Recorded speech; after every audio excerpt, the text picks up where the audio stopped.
everyone. One of the least complicated things that I do in my kitchen every day is bake sourdough bread. Sourdough bread is really easy. I never use a scale. I almost never really use much of a measuring device at all. I do use a little measuring cup for water and for the flour amount, but I don't weigh it and I don't sweat it. And I end up with really good, not sour, really delicious, easy to make, perfect sourdough bread every single time. I have to laugh when I watch some of the videos on TV where people are talking about hydration and talking about grams and flour sources, and it is not that complicated to make sourdough bread.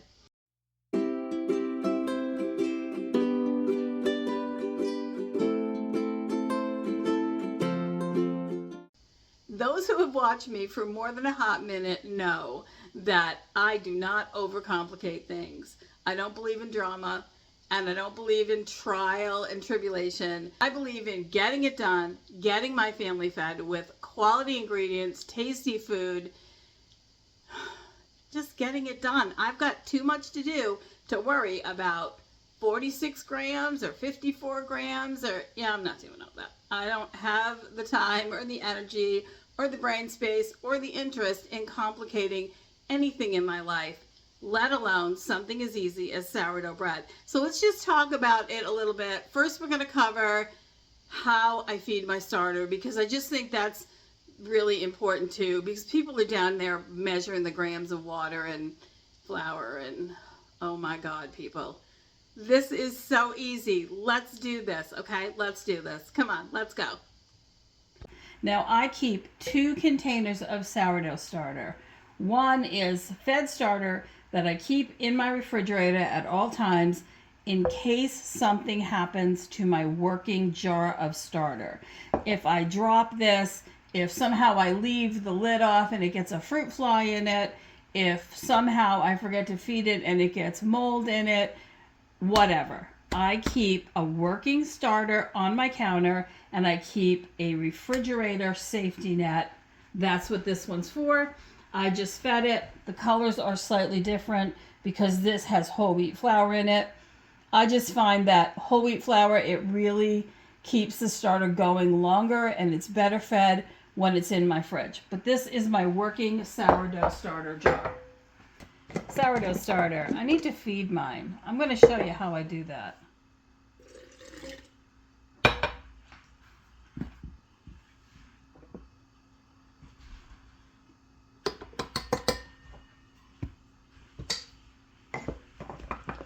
Notice I didn't measure anything. Some people like their sourdough starter thicker, some people like it thinner. I do make sure I mix it really well, but it doesn't matter. You like yours thicker, you like yours thinner, mix it however you like. That's it. Now I try to keep about this much, just a little bit, maybe a cup of sourdough starter fed and going on my counter at all times. It's just enough to make one big loaf of bread. Kind of like the loaf you see in the background. It is a big, big loaf of bread. So other than that, I don't keep extra starter. I have no jar of discard. I don't have discard. If I want to make 2 loaves of bread, or if I want to make crackers or rolls or extra pizza dough, I will literally just make more starter from what I have. So when I go to make a loaf of bread, I take this jar of starter, this little bit, I dump it all into a container. I literally just turn it upside down, dump it all out. Whatever's left in here on the sides and the bottom, what people would call the scrapings of the jar, that is my start of my next starter. So I literally will take this jar and whatever's left, on the sides, on the bottom, I will add flour, water, mix, and I do mix it well, but I don't measure the flour or the water. I just make it the consistency that I want. Some people like it thinner, some people like it thicker. You do what works for you. Put it on the back of my counter, and that is my next dose for my next bread. And I do make bread pretty much daily, so I really only have to do that one feed. Again, I do about this much. So the next time I make bread the next day or make a bread product, I'm just dumping that out and starting with the scrapings again for my next big bowl of dough. In the spirit of transparency, I'm going to do one batch of sourdough bread dough. This is enough for one loaf of bread. I'm going to do a big loaf of bread, so I'm going to increase the amount a little bit. If you're just looking for an ordinary size loaf of bread that would fit, say, in a loaf pan, that size, you'd use 1 cup of water to approximately 3 cups of flour. But I'm going to make something bigger because I use a big cast iron Dutch oven to bake in, and I like it to fill that up. Now, the amount of flour you're going to use will vary depending on how wet your starter is. Mine is not that thin. I like it a little bit on the thick side, so I'm not going to worry about that. So, just an ordinary day for me. 1.5 cups of water, and I'm going to put in anywhere between 3/4 and a cup-ish of sourdough starter. So this is how I do it. Do you see that there's no measuring cup? Now, this is not a fed starter, I want you to know. I just made bread 2 minutes ago, so I have just fed this starter. So this is just unfed starter. Is that going to make a difference? No, it's not. The only difference it will make is in that it might have to proof a little bit longer. It's still got the sourdough yeast in it. And then I'm going to add some sugar. Now, if I had honey in the house, I would add some honey. I don't happen to have any honey today. I've used it up, and I need to shop for some more. So sugar, starter, water. And I'm going to put in about 2 cups of flour. But you'll notice I'm not going overboard on the measuring thing here. So these 2 cups of flour, this is regular run-of-the-mill all-purpose flour. I typically buy bread flour, but my grocery store was out of it, and the only thing they had at Aldi was just regular, they don't sell bread flour anyway, regular all-purpose flour, so that's what I bought. Now I'm going to mix this quite aggressively. This will start getting the gluten going in that all-purpose flour. I would do this even if it was bread flour, because I don't do a lot of stretch and folds, and I don't really do any kneading. So I'm just going to give this a mix for a couple of minutes. I don't know, a minute, 2 minutes. We're going to get it going.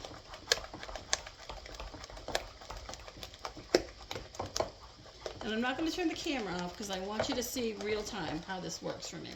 All right, there we go. That's good enough. It's a little bit glossy. There's no lumps.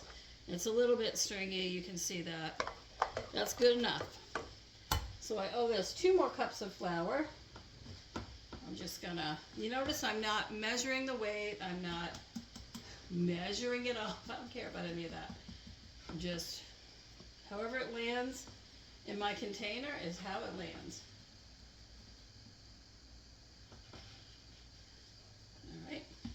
What you saw me brushing off there was a lump. It wasn't a measuring device. All right, that much salt. Teaspoon-ish. That's it. That's all that's going in that. I'm not putting oil in. I'm not putting anything else, and I'm just going to mix this. Now, since the sourdough and the sugar, the sourdough starter and the sugar and the water were already mixed into a really nice kind of slurry, this is going to mix. It's going to come together really fast. Now I could use my hand, but I don't feel I need to do that. I'm just going to scrape the bowl sides with the dough as I go along, and you'll see how fast this comes together into dough. Now, sourdough dough is usually sticky. That's the truth. It is usually sticky. Expect it to be sticky. If it's too dry, can add a tiny bit more water at this point. What I'd say to you is this is going to hydrate all that flour, and it will change the stickiness after a few minutes. So the best thing to do, I think, at this point is just to stir it. Just give it some stirring. Get all that flour into it, and then it will take care of itself from there. It usually doesn't need extra water. If anything, it might need a little extra flour if your sourdough starter is very thin. But I mix my sourdough starter pretty thick, so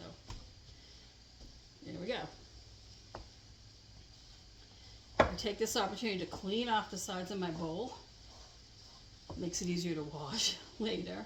And it gets all of my product together in one bowl. All right, that's all there is to making the dough. 2 minutes, didn't take any time, didn't have to use my bread machine. It's just easy. So there's my ball of dough. I'm going to wash this off immediately.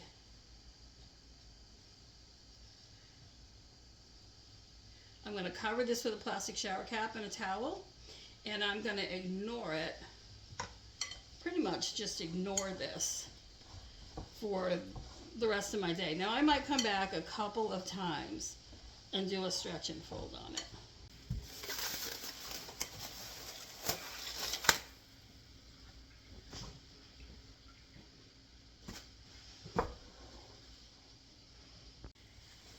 During the day, if my sourdough is going in the morning and I'm home all day, I will do some stretch and folds of this dough. But if I make this at night before I go to bed and let it rise overnight, I do not do that. So I made sourdough last night. I did not do that. But I'm here, so I'm perfectly fine with just doing a few stretch and folds. But I'm also perfectly fine with not doing any at all. So that's me. That works for me. I am not a big kneader when it comes to sourdough, and my bread comes out perfectly fine. So after the bulk ferment, you're going to let it raise a second time shaped, and then you're going to bake it off just like you normally would. 450, 20, 30 minutes with the lid on, 20 minutes or so with the lid off, and then cool it before slicing. What I want you to get from this is that it's really easy, uncomplicated to make sourdough bread unless you complicate it.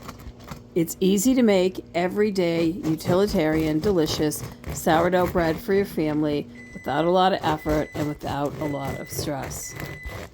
So if you've been holding off on trying sourdough bread because of all of the rules, just relax, dive in, and enjoy the process. If you found this information helpful, please like and subscribe below. It helps so much, and I'm always interested in your comments and shared experiences, and I will see you next time. Take care.